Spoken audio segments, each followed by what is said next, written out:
you have give us many insights about how regenerative tourism looks like as a big picture, and then in some very interesting details, and like as a little synthesis, as a summarizing a little bit of one of many keys that you have given us.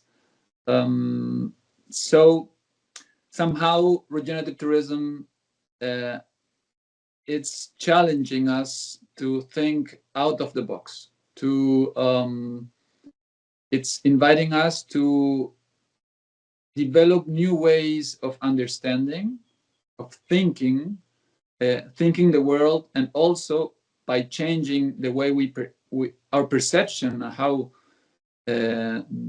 let's say, the world works, design solutions based on the intelligence of life, more or less. No, in this sense, somehow regenerative tourism is putting life in the center, which is a huge change of approach and perception. And this putting the place and the life in the center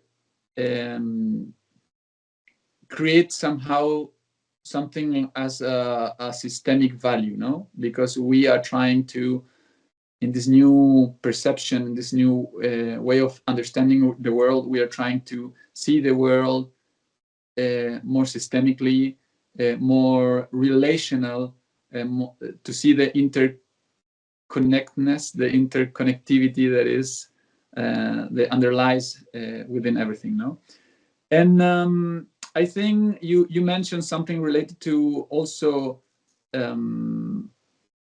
If we're going to put life in the center, the place in the center, this implies that we need to also develop new signs or indicators of on how success look like, more or less, no? And also to understand that we need to design and maybe develop also methodologies, approaches that are understanding the context dependency, no? So value is context dependent, and it's related to the place and the context at the same time. And I think this is a huge conversation, because if we are thinking that if we're going to adopt a regenerative approach, implies that by performing tourism in this way, we are creating value, systemic value in different ways, no, in different outcomes. And I think this idea, it's super interesting to get deeper in, and also related to your examples and what you are sharing now. So for closing a little bit the today's sharing, I have a question for you both, which is related to what do you consider is the role of academia in this proposal? No, how can research, because you are also share some insights and details of your research around this topic. So how can research contribute to making this change effective? What is the role of academia, of researchers that maybe are hearing you, listen to this conversation? Can you give us an idea of that, an insight? Yeah, I'm happy to go first. And I think your introduction to this question really is a really nice segue into how I want to respond, in that really this work is not primarily about tourism. It's about how do we recenter life into our activities and our ways of living, and really when we talk about regenerative tourism, it's how can tourism contribute to regenerating life. And so in terms of the role of academia, that means that we're all needed in terms of not just tourism researchers, but architecture, where the first regenerative tourism papers were published, agriculture, all kinds of disciplines, ecology, you name it, that they're all going to be very relevant, and definitely Indigenous research has a strong contribution. And I think that researchers have much to offer regarding collecting, analysing data, conducting and reporting on experiments that can really resource and support other regenerative tourism stakeholders. But I would say that there aren't any set roles for researchers. Practitioners, people living in community, they're experts in their own lives and of their places, and sometimes and often are better placed to speak of what their findings are. And so I think that researchers can play a really strong role in working with other stakeholders to adopt knowledge co-production approaches that embrace participatory research, and that even those communities that are engaging with researchers should play a really significant role in setting the agenda for what is researched and how. I would also say, because it is so context specific, there is no one size that fits all. Every research project will be different and should be co-created, and that we've got much to learn from Indigenous scholars, feminist, participatory action researchers, community researchers. So as well as the quantitative elements are definitely needed to a degree, but it's very much that qualitative element that we need to find different ways of measuring. And I really loved your example, Stefan, of using mushrooms, the fact that mushrooms have returned as a way of measuring that would be very relevant to that local community. I'll just end by I suppose sharing that I've written a paper called with some colleagues called the Transformative Epistemologies for Regenerative Tourism, and that sets a decolonial paradigm for this research, because I think there's a lot to unlearn as well as learn as researchers around how to take on this work, so that we don't replicate the reductionist approach that this industrialized ways of thinking can invite. So yeah, so they're my thoughts about researchers' roles. Yeah, I can take from here. It is always nice, hearing your introduction, Carlos, and then also listening Loretta, as both of you have also influenced me and my work. And I will take from this last thing actually that Loretta mentioned, unlearning and relearning. I think that the potential of regenerative development comes from there to, by using this idea, also shape and change the curricula of our education in the future. So our courses or the way we shape education is still influenced by the paradigms of the past. So we now have the opportunity, by using all beautiful concepts that Loretta mentioned on indigenous knowledge and the ways humans interact with nature, to start changing education of younger generations who are coming, so they could understand from early stage this relationship and the ideas that you want to pass them, to understand the ways world functions now, and how we, or why we should change it. I also think that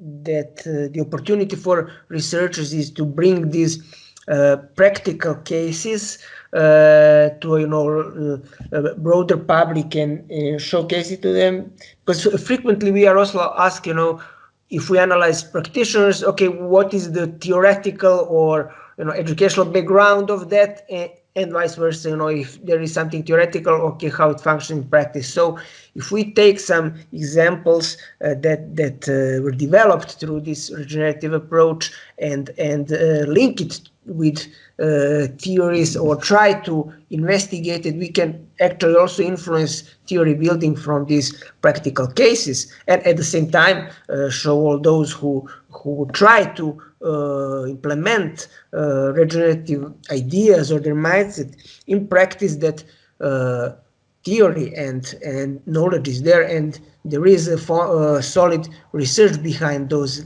approaches. And lastly, I believe that also the role of researchers is to influence and bring the regenerative principles to decision makers, those who decide on policies and public sector.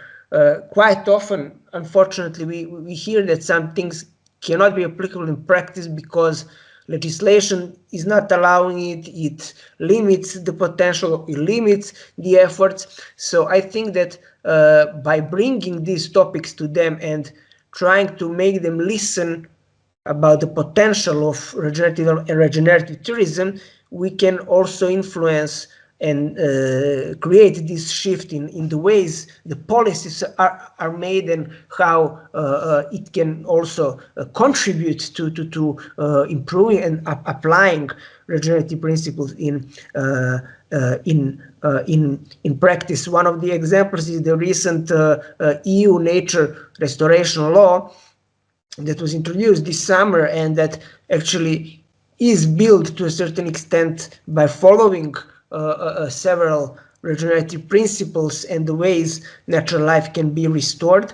It is of course only on a level of European Union, but as a good example how maybe there is a potential to bring it to a broader public and to policy makers. Another also example are several regions that are trying to introduce it in their strategies and policies, or example is from Basque Country in Spain, or a national strategy for regenerative tourism of New Zealand. But in general, it is this impact and potential that researchers on these topics can bring to the policy makers and decision makers also.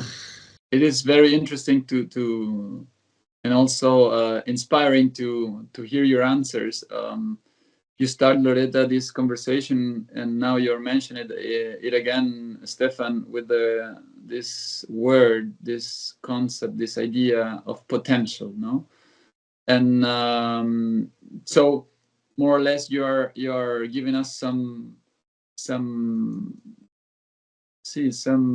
insights about what is the potential of academia in this, what is the role that can be performed by academia, by academics in this paradigm shift, in this approach to regenerative tourism in this case. And also by hearing you, it came to my mind the word also disruption. No? So we are living in disrupting times, if you can say that in English.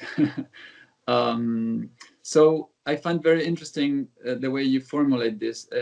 So we can't use tools from the past to navigate the uncertain and disruptive times in the future, no?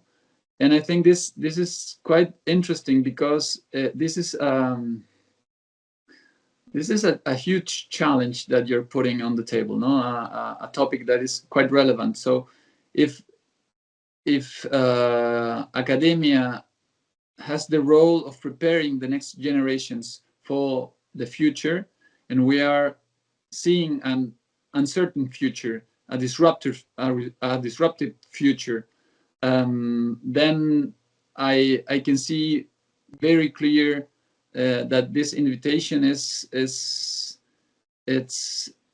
a possibility to unleash a new potential in academia, to dive deeper in this topic, to approach, to gather and start to collaborate, and of course to enhance a community that is also gives some a relevant material, insights, and results for these new designs in multiple levels, no? in multiple scales. So yeah, bueno, that is more or less the role, the purpose of the Sur Regenera, this hub that you are co-creators also.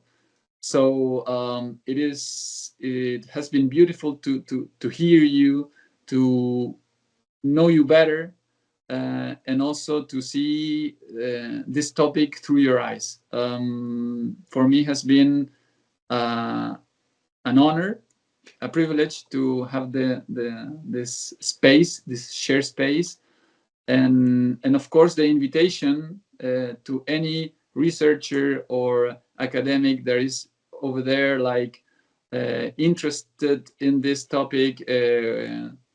It's an open invitation. The space is here to connect, to collaborate, to share, and I think that is a relevant message to send to the colleagues around the world, no? So bueno, the time is running, and my deep a deep thank you from this part of the world. I know that you are in different time zones, so it's an effort for you to connect at this time. It was very interesting and nurturing to hear you. If you want to share with an ending phrase, a message, an idea to close the space, the mic is open. 1 minute, 2 minutes. Thank you for the opportunity to share some of my ideas. It's a real privilege and always a nurturing experience meeting with you both, and looking forward to our work together in the future. Also from my side, it's always beautiful to hear both of you and to share our thoughts, and really how quickly time flies with these topics. Also, thank you for this space and for guiding us in this short journey, and of course hoping also that we will have the opportunity to connect with other researchers through Sur Regenera, and as you also like to say, Carlos, hope to see many others in the flow of regeneration.